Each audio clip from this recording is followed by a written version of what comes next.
So nag-aayos ako ng kamuti. Ilalagay ko ito siya sa black rice kasi ang black rice walang lasa. So bali yun ang kakainin ko. Para magkaroon siya ng lasa, lagyan ko siya ng kamuti. Tsaka yun ang pagkain natin as may immune system. Kasi yung aking gulay or kahit anong pagkain ko walang asin. So, ang required ng doktor ko, black rice or red rice. So, black rice yung available kaya para magkaroon siya ng lasa kasi ang black rice, hindi naman siya masarap pag wala siyang ulam.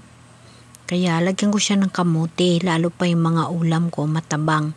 Kaya mahirap kainin. Kaya ang ginagawa ko, hinahaluan ko siya ng kamote para na kahit papano mayroon siyang lasa. So, yan. Kinasapaw ko lang, ginamix ko lang para sabay silang maluto. So, yun ang aking kakainin. May pinaksiwan din akong isda.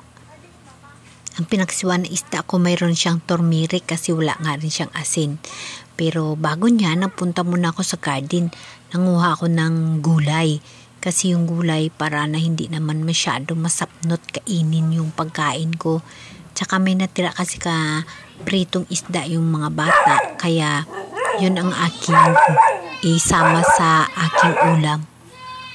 So nanguha lang ako ng gulay and then niluto ko siya. So kung paano ako magluto ng gulay na walang lasa. Pero of course nilalagyan ko rin siya ng turmeric para kahit papano magkaroon siya ng ibang lasa. So lahat ko kasi na pagkain guys walang lasa.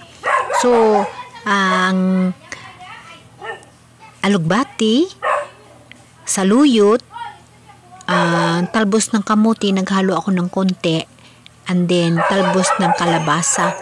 So yun yung mga green leafy ko na nakuha sa garden. Ang ingay ng aming doggy kasi may dumating. So, yun lang ang ginawa kong gulay. Magpakulo lang ako. Ilagay ko yung pritong isda. Ilagay ko yung papaya. Nagkuha rin ako ng kapayas. Tapos, ilagay ko yung gulay. Wala lang siya asin. Lagyan ko lang ng turmeric. Yun lang yung aking pagkain, guys. Kailangan kasi walang asin. Tinanggal na pala ng doktor ko yung aking atorvastatin at saka yung telmisartan. So, wala na akong atorvastatin kag telmisartan. Aspirin na lang at saka yung gabapentin, tsaka ang mga gamot ko sa autoimmune disorder ko. So, simple lang ang pagkaluto guys. Yan. Hinugasan ko pa yan yung isda kasi may asin kasi yan pag inihaw nila or iprito. Kaya nilagyan ko siya ng gulay. Hinugasan ko siya muna para wala akong sodium na makakain. Kasi pag mayroong sodium ako na makakain guys, ang umiiba yung pakiramdam ko. So, ganun lang kasimple yung pagkain ko.